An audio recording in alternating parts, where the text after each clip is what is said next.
Buenas noches. Como vieron, el tema de hoy es muertos al pecado. Entonces vamos a leer, vamos a empezar por Romanos capítulo 6 del 1 al 6. Bien, dice, ¿qué pues diremos? ¿Perseveraremos en el pecado para que la gracia abunde?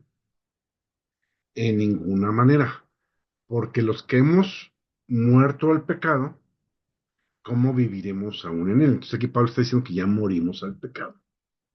¿Sí? O no saben que todos los que hemos sido bautizados en Cristo, hemos sido bautizados en su muerte, porque somos sepultados juntamente con Él para la muerte por el bautismo, a fin de que como Cristo resucitó de los muertos para la gloria del Padre, así también ustedes anden en vida nueva. Porque si fuimos plantados juntamente con Él en la semejanza de su muerte, así también lo seremos en la de su resurrección. Bueno, básicamente dice, nosotros ya morimos al pecado y el simbolismo está en el bautismo. La palabra bautismo significa sepultado en agua.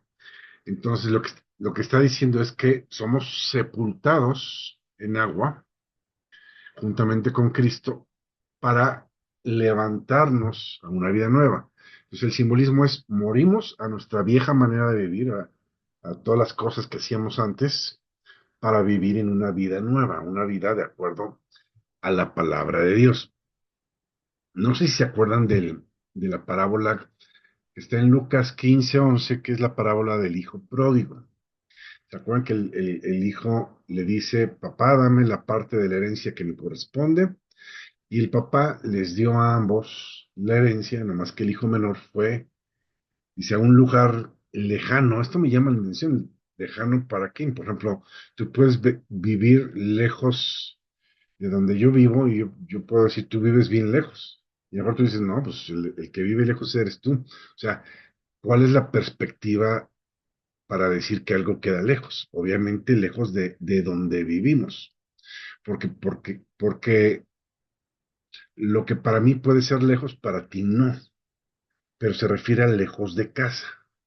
Entonces, esto está bien interesante porque el hijo pródigo, el menor, buscó un lugar lejos del padre, lejos de su casa. O sea, se fue lo más lejano de su casa que podía. Bueno, ahí ya conocen la historia, se gastó todo en prostitutas, alcohol, amigotes, y cuando se acabó el dinero, no tenía que comer, y dice que fue a trabajar ahí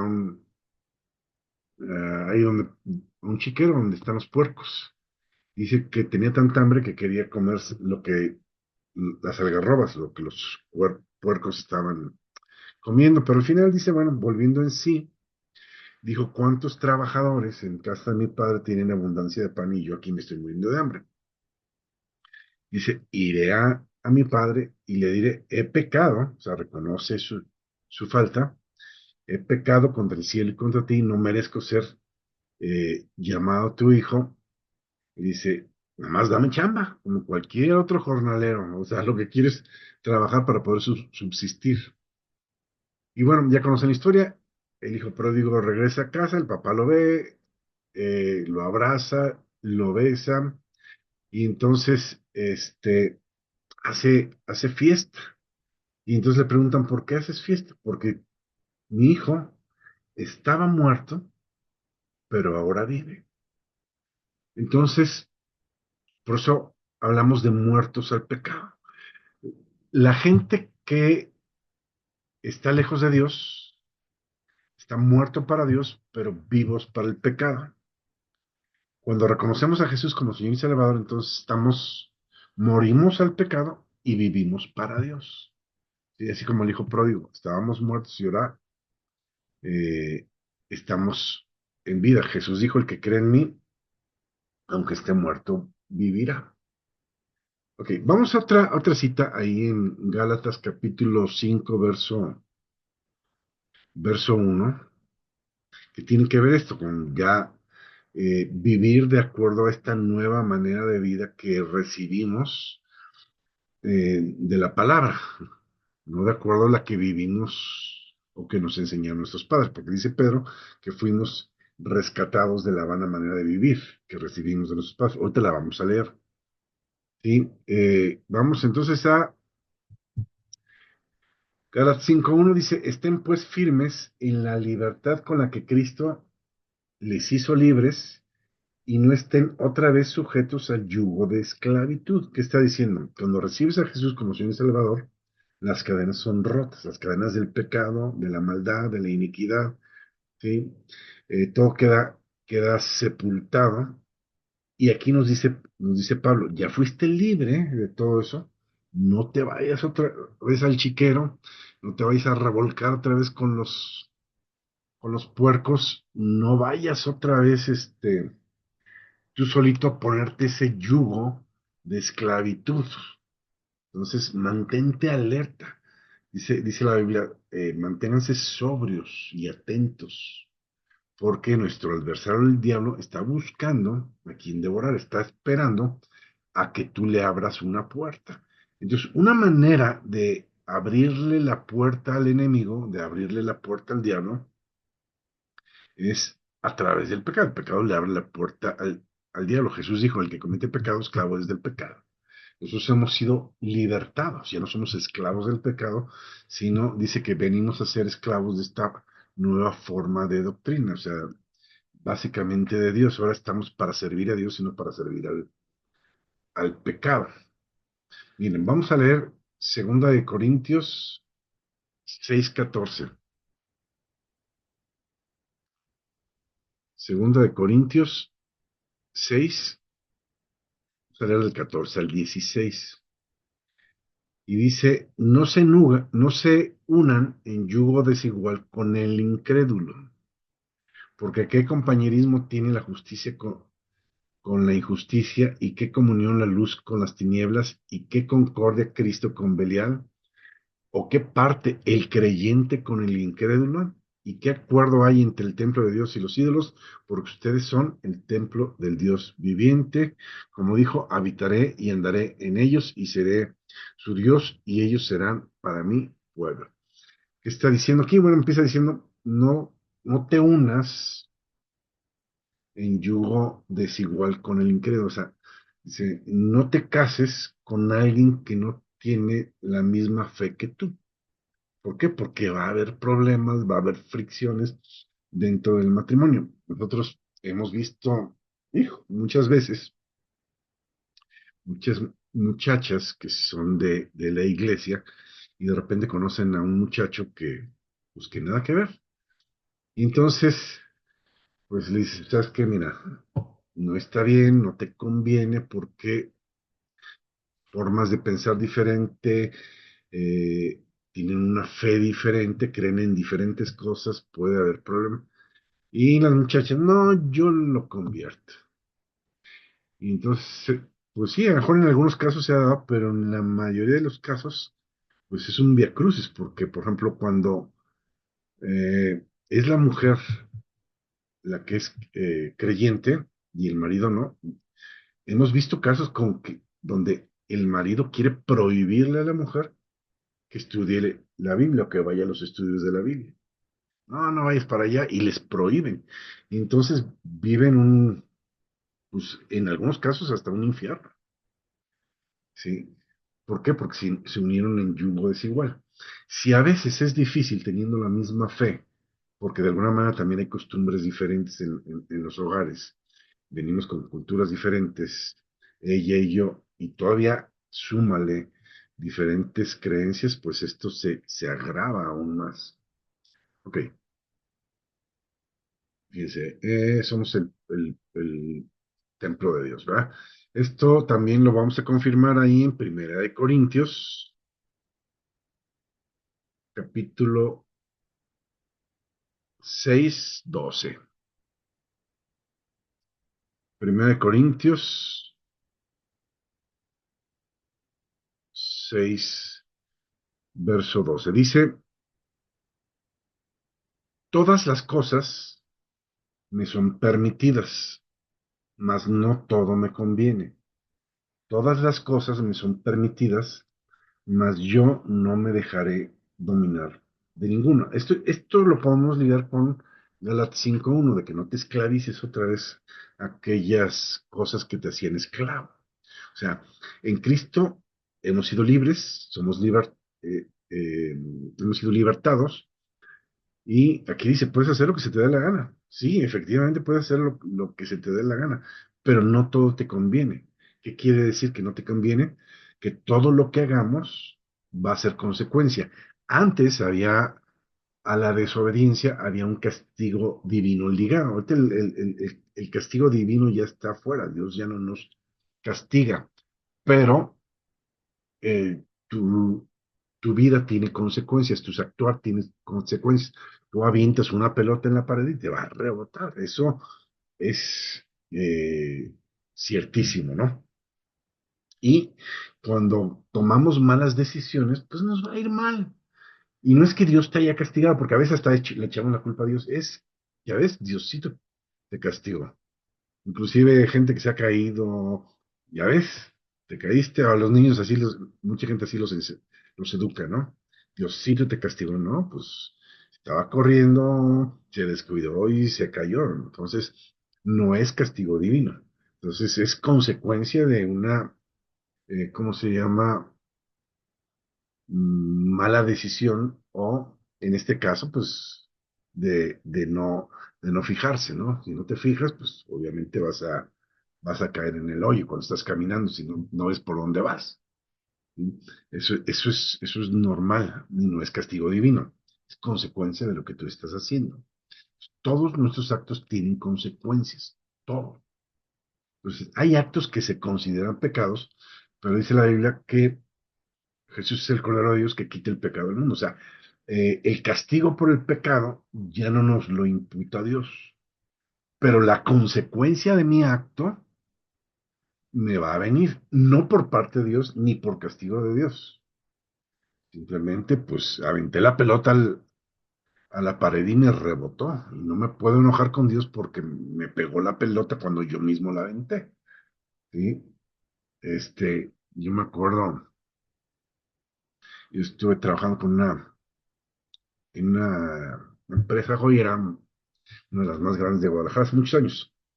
Y una vez en un viaje acompañé al dueño de la empresa, iba con su hijo chiquito. Y entonces apretó el encendedor de cigarros, el chamaco, lo quitó ya que estaba en rojo vivo y le metió el dedo y se dio una quemada y empezó a gritar. Y entonces yo me acuerdo que el papá se volteó y le dice, ya ves, te dije, sí, pero bien tranquilo, papá. Ya llegando, ya lo atendieron y todo, ¿no? Pero a veces eso pasa. Metemos las manos al fuego, nos quemamos y luego nos enojamos con Dios. De hecho, vamos a leerlo, Proverbios, sí, Proverbios 19:3, si no me equivoco, 19:3. Voy a leer la versión Dios habla hoy porque se me hace como que está como más clara. Acá está, 19:3. Fíjense cómo dice, la necedad del hombre le hace perder el camino. En la otra dice, la insensatez del hombre pierde su camino. Bueno, la necedad del hombre le hace perder el camino y luego el hombre le echa la culpa a Dios o al Señor, dice aquí en esta versión. O sea,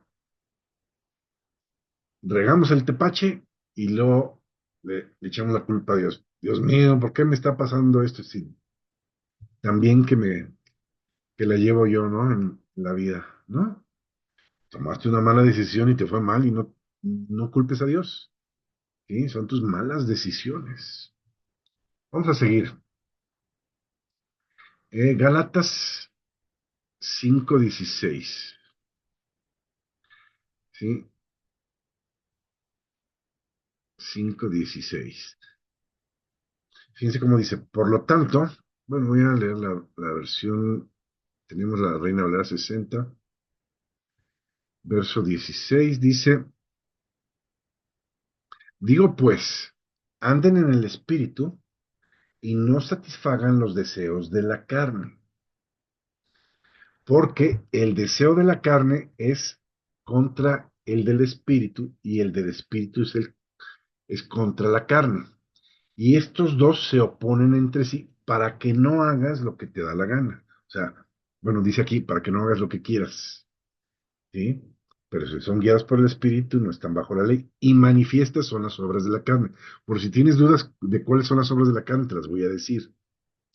¿Sí? Dice, y manifiestas son las obras de la carne, que son adulterio, fornicación, inmundicia, lascivia, idolatría, hechicerías, enemistades, pleitos, celos, iras, contiendas, disensiones, herejías, envidias, homicidios, borracheras, orgías y cosas semejantes a estas acerca de las cuales les amonesto, como ya les he dicho, que los que practican tales cosas no heredarán el reino de Dios. Gálatas 5 del 16 al 22. Y luego vienen el fruto del Espíritu, amor, gozo, paz, benignidad, bondad, fe, mansedumbre, etcétera, etcétera. Ahí lo pueden leer en su casa.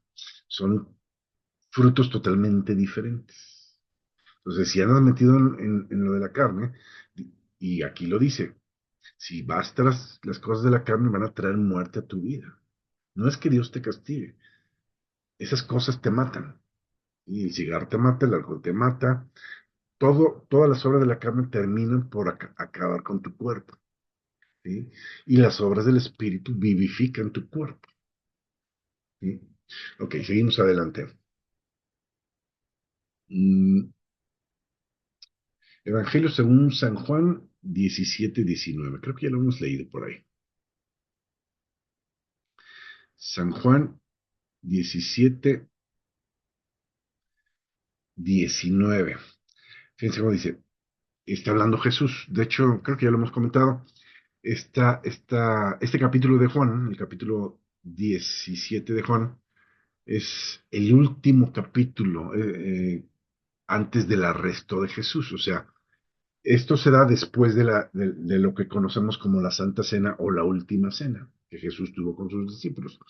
Después de esto, después de la cena, en la cena les da indicaciones, etcétera, etcétera. Del capítulo creo que 13 de Juan al 16 son indicaciones y enseñanzas que Jesús da durante la última cena.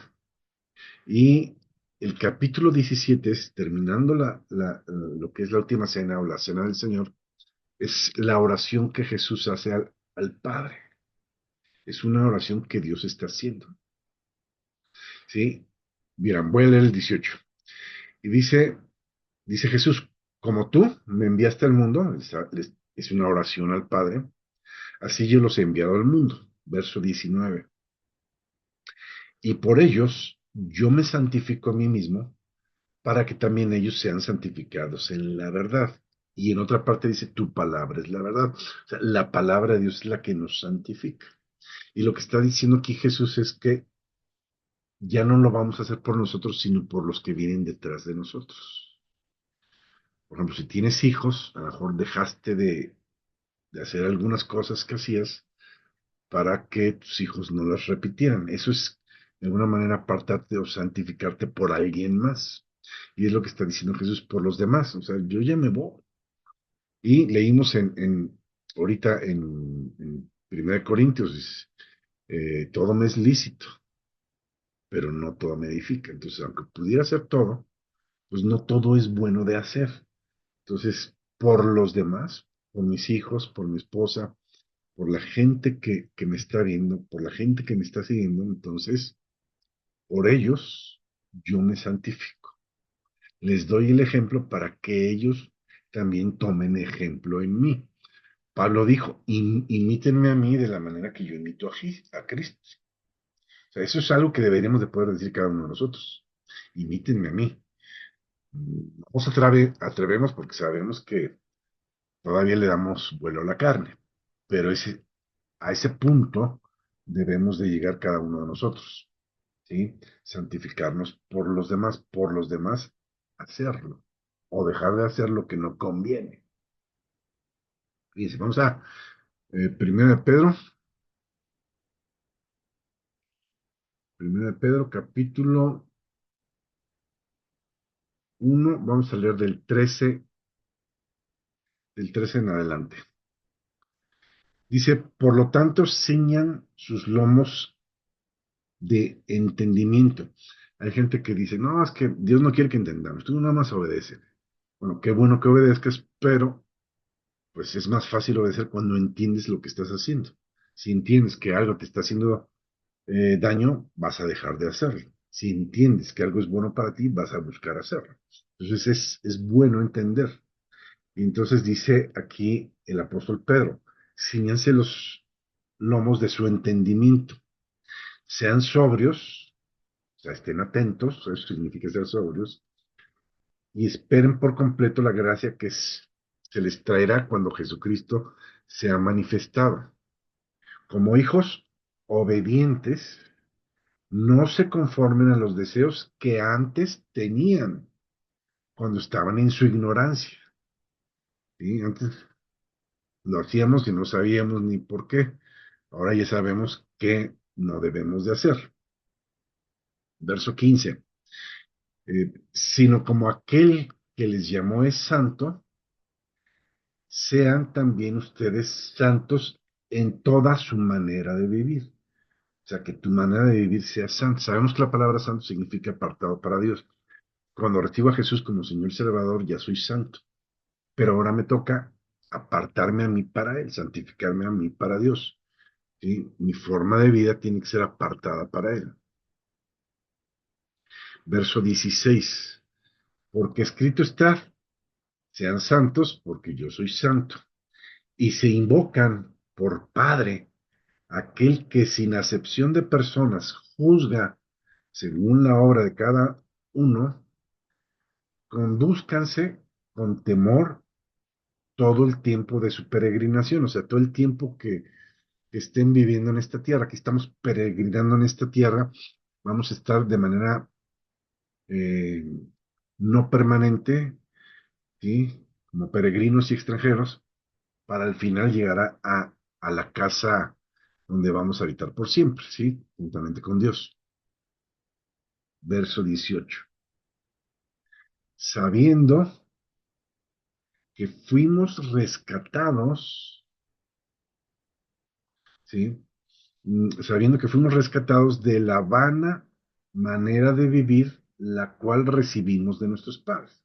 O sea, nuestros padres en su ignorancia, nuestros padres no conocían la palabra y nos enseñaron lo mejor que pudieron y hicieron lo mejor que pudieron, pero no lo hicieron de acuerdo a los preceptos, principios de la escritura, ¿verdad? Porque tampoco ellos les enseñaron. Pero ahora nosotros hemos sido rescatados y ahora nos toca a nosotros enseñar de esa manera a nuestros hijos, ¿sí?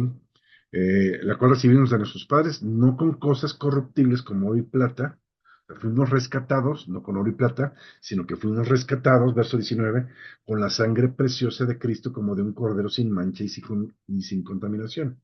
Jesús nos rescató con su sangre. Verso 20, ya destinado antes de la fundación del mundo, pero manifestado en los posteriores tiempos por amor a ustedes, y mediante el cual creemos en Dios, quien le resucitó a los muertos y le ha dado gloria, para que nuestra fe y esperanza sean en Dios. O sea, mi fe debe estar puesta en Dios nada más. ¿Sí? Verso 22, sabiendo que fuimos purificados o habiendo purificado mi alma por la obediencia a la verdad. ¿Cómo purificas tu alma? Con la obediencia a la palabra.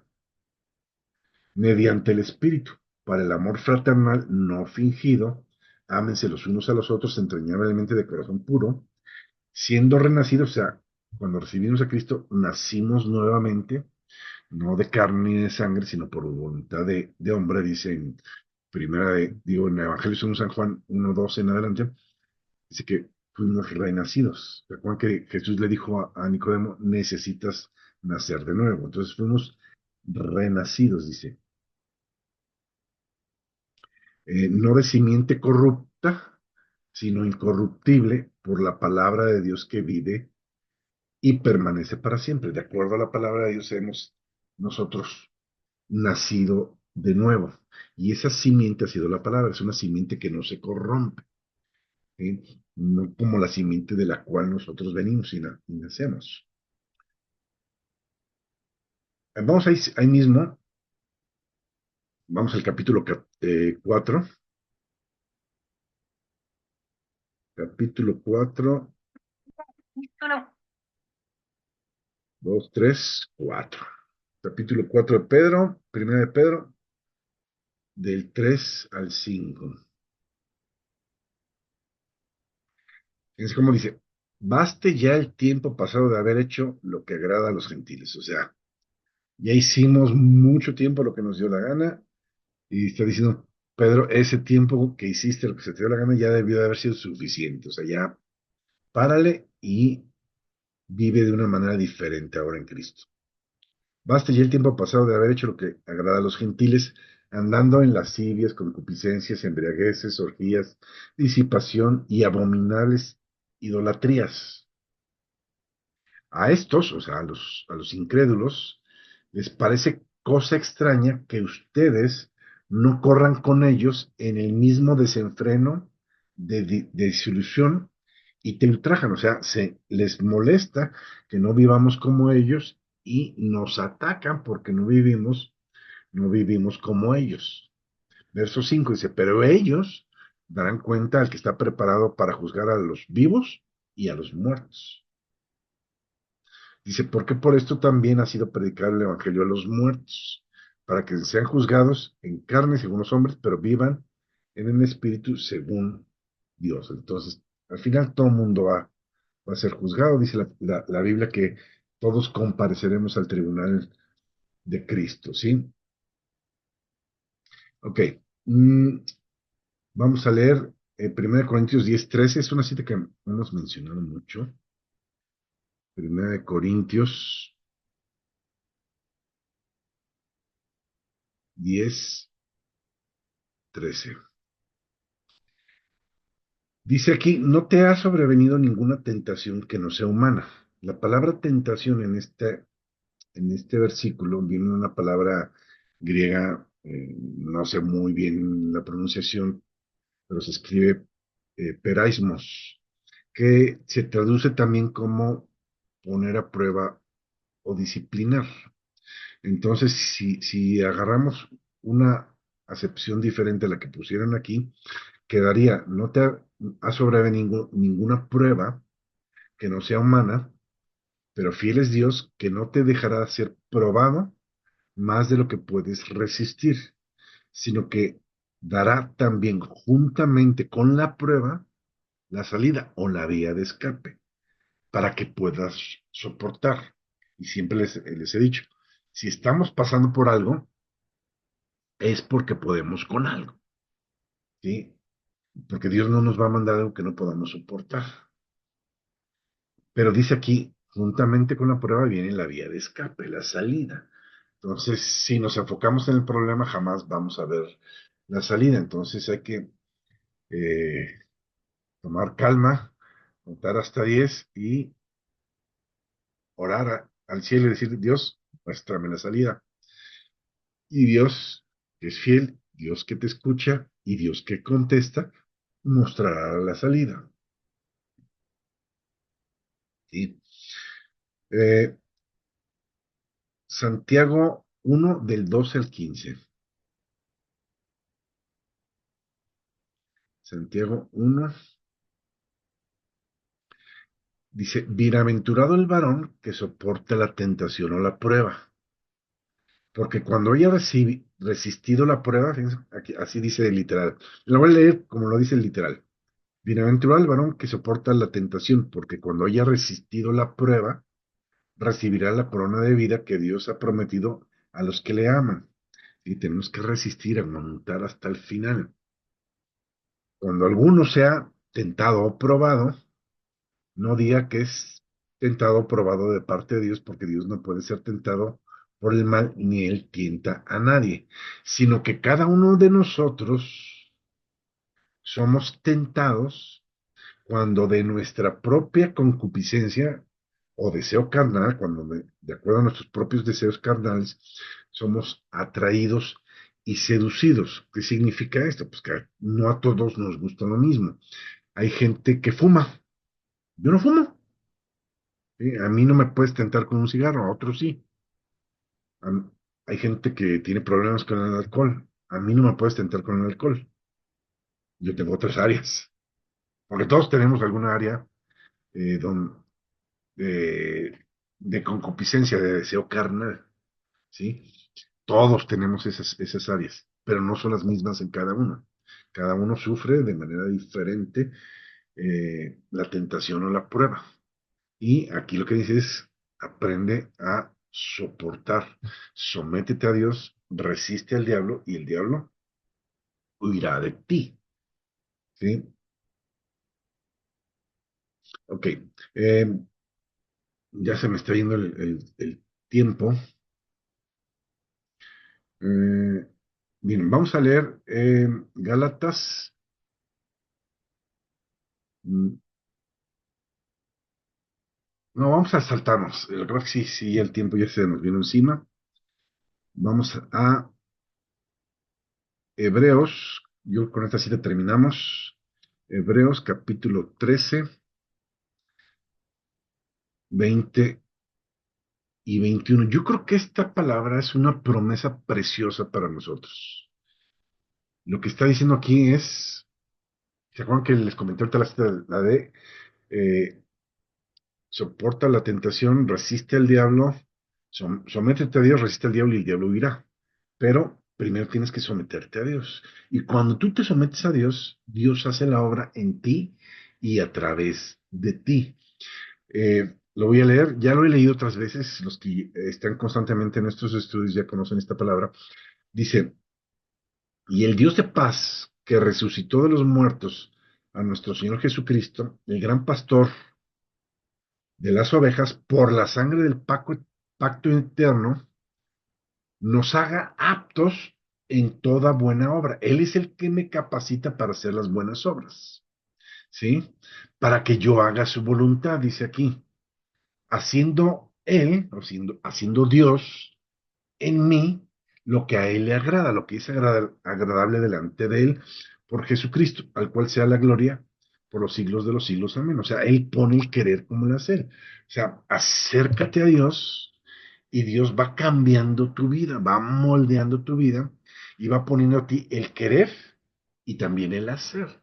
Entonces, Él va provocando que tú hagas lo que a Él le agrada, lo que es bueno para Él y lo que es bueno para Él es bueno para ti. ¿Sí? Dios sabe lo que nos conviene más que nosotros mismos. Entonces, por eso es muy importante eh, tener presente que la palabra de Dios fue escrita para nuestro beneficio. Es por tu beneficio. ¿Sí? Entonces, yo sé que al diablo no le gusta, a la gente que anda en la carne no le gusta, pero se va a oír, a la gente no le gusta esa palabra, pero te conviene, es por tu propia conveniencia. ¿Verdad? Bueno, gracias a todos. Aquí le paramos. Vamos a orar para ser despedidos.